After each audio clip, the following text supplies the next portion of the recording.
10 horrific inspirations for terrifying horror movies. Most of the filmmakers who brought us the movies on this list were doubly creative. Except in 2 cases, they both directed their films and wrote or created the story for them. Directing the movies they'd written ensured that their visions would appear on the screen in much the same way as they'd appeared in their minds and on the pages of their scripts. In some cases, their inspiration came from horrific real-life murders. In others, from devastating diseases. In still others, from historic events or personal experiences. In several cases, their inspiration was based on the work of their colleagues or other artists. Whatever the sources of their inspirations, all 10 are truly horrific in one way or another. 10 Manson murders and rabies epidemic. The members of the evil cult of hippie Satanists featured in David Durstan's 1970 exploitation film, I Drink Your Blood, take LSD and worship the devil after setting up camp near a small isolated town. When a local resident confronts them about their having sexually assaulted his granddaughter, the cultists drug him with LSD. To avenge the old man, his grandson exposes the hippies to the disease that killed a rabid dog. Soon, the cultists are foaming at the mouth and killing people as they cause further mayhem by infecting construction workers building a nearby dam. Durstan, who wanted to base his movie on a horrific incident that actually could happen, was inspired by 2 real-life events, the murders committed by the Charles Manson family and a rabies epidemic in Iran. The film references the former source by including a scene in which one of the mad hippie cult members paints the word pig on the stomach of a cohort being tortured. The Manson murderers painted the same word in blood on the walls of the houses that became their crime scenes. The rabies outbreak that helped inspire the movie occurred among school children attacked by rabid wolves. 9 Cambodia's killing fields. According to director Wes Craven, a Los Angeles Times article about a family who'd made it out of Cambodia's killing fields alive inspired his 1984 movie, A Nightmare on Elm Street. The article reported that the family immigrated to the United States, but their young boy was haunted by the ordeal. Afraid that the monster in his dreams would seize him in his slumbers, he refrained from sleeping for days. Finally, his parents thought the crisis had passed until they heard him screaming. They rushed to his bedside, only to find him dead. Ingmar Bergman's The Virgin Spring. As inspiration for his 1972 debut feature film, The Last House on the Left, Wes Craven drew on Ingmar Bergman's The Virgin Spring, in which abducted teenage girls are taken into the woods. Bergman's Academy Award-winning film was itself inspired by a Swedish ballad recounting the rape and murder of a young, virginal woman on her way to church and her father's revenge against her attackers.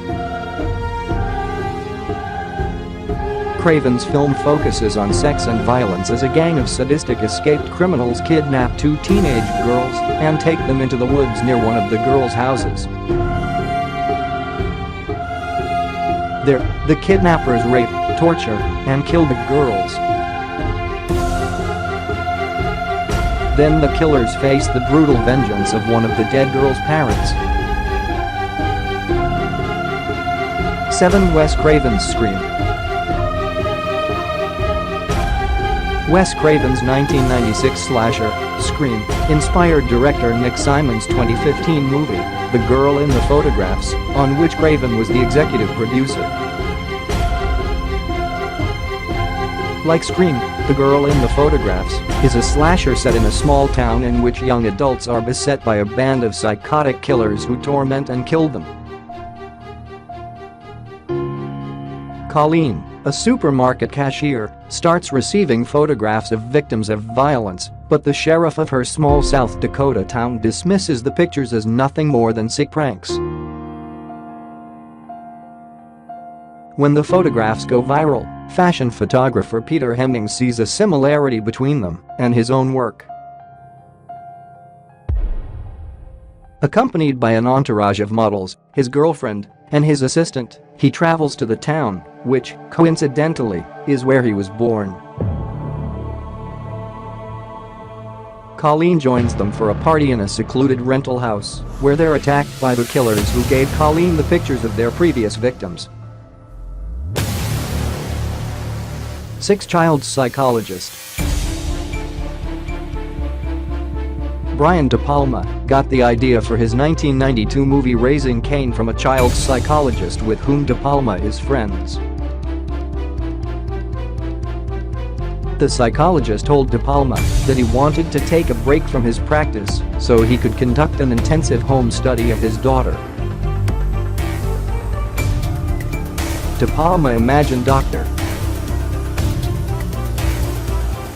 Carter Nick Sr., a twisted version of his friend, who traumatizes a child, Nick Jr., to the point that the boy develops multiple personalities. Nick Jr. compartmentalizes them so successfully that he later appears to be a model family man for his wife and his daughter, Amy. When Amy is old enough for her grandfather to start his psychological studies again, one of Nick Jr.'s alternate personalities, Cain, kidnaps children to serve as the control group for Nick Sr.'s research. 5 Personal experience on Alfred Hitchcock's Psycho. Brian De Palma's 1980 thriller, Dressed to Kill, was inspired by the director's own experience. In the film, a young photographer follows a criminal and takes pictures of him. In his own youth, De Palma did something similar with his philandering father. Dressed to Kill is also inspired by Alfred Hitchcock's 1960 film Psycho. Both films start as if a woman is to be the central character, Marion Crane in Psycho, Kate Miller in Dressed to Kill. However, both characters are soon murdered, and the films then focus on their true central characters. Both are transvestites. In Psycho, protagonist Norman Bates has an alternate personality, his domineering, murderous mother. In Dressed to Kill, protagonist Dr. Robert Elliott also has an alternate personality, the murderous Bobby.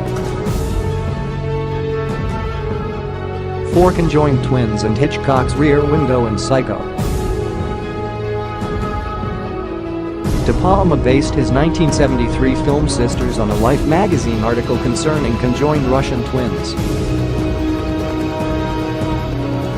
But the movie also pays homage to 2 Hitchcock films, Rear Window and Psycho. De Palma's observation of the operations performed by his father, a Philadelphia surgeon, also influenced De Palma's making of the movie. Set mostly on Staten Island, the movie's cast of characters includes a man who meets an untimely end, twins, and an amateur detective. The man is Philip Wood, the twins are Danielle and Dominique Blanchian, and the amateur detective is the twins' neighbor, journalist Grace Collier. Through her window, Grace watches Dominique murder Philip, a rear window. Then Grace reports the crime to the police. But by the time they arrive at the twins' apartment, Philip's body has been stashed inside the sister's couch, and the police conclude there's been no murder. Grace takes it upon herself to investigate the crime. Danielle's ex-husband, psychiatrist Emile, has Grace admitted to his institution under the ruse that she's a deluded new patient who believes she's a journalist. He then brainwashes Grace into forgetting about Philip's murder. At the end of the film, when police question her, Grace repeats what Emile has taught her to say: there was no body because there was no murder. In reality, Dominique died when she and her conjoined twin, Danielle, were separated. Danielle, who killed Philip, denies Dominique did so, insisting her sister died the previous spring. The dead twin exists now only occasionally as Danielle's alternate personality, a psycho. 3. Andrew Wyeth's 1948 painting, Christina's World. Tobe Hooper's 1974 horror fest, The Texas Chainsaw Massacre, was inspired by three sources: the notorious serial killer Ed Gein, who also inspired Psycho's Norman Bates, Hooper's visit to a hardware store, and Andrew Wyeth's 1948 painting, Christina's World. The painting was also used on a poster advertising the movie. Christina's World shows its subject, a young female polio victim, laboriously crawling across a field toward a distant farmhouse. Hooper said that Gein's furniture, tableware, and other artifacts, which Gein made from the skins and bones of his victims, and his masks, made of their faces, inspired Leatherface's similar mask and furniture. While shopping for Christmas at Montgomery Ward, Hooper saw a display of chainsaws. The sight gave him the unholy inspiration of adopting a chainsaw as Leatherface's weapon of choice. How Christina came to be in Wyeth's field far from the farmhouse is a mystery. But the artist's painting is disturbing because she's alone and helpless in the vast expanse of the field, far from assistance. In the movie poster based on the painting, her plight is even worse. Between her and the farmhouse, the film's villain, Leatherface, is interposed, running toward her with his chainsaw raised overhead. 2. Joseph D. Ball's murders. For his 1976 horror movie, Eaten Alive, Hooper found his inspiration in a series of murders committed by Joseph D. Ball. Born in San Antonio in 1896, Ball, who'd been a bootlegger after his World War I service in Europe, opened in Elmendorf, Texas, bar called the Sociable Inn. The property included a pond that was home to Ball's 6 alligators. He fed cats and dogs to the reptiles and charged his customers to watch the alligators feed. But Ball also fed the alligators the remains of the women he robbed and murdered. These women included his wife, former girlfriends, and women he hired to work in his bar. When Bexar County Sheriff's Department deputies visited the Sociable Inn to ask him about the women's disappearance, Ball committed suicide, shooting himself with a gun he kept behind the cash register. The madmen in Eaten Alive were inspired by this psychotic real-life killer. 1. Horror films and disease. Dan O'Bannon's 1979 movie Alien was inspired by Edward V,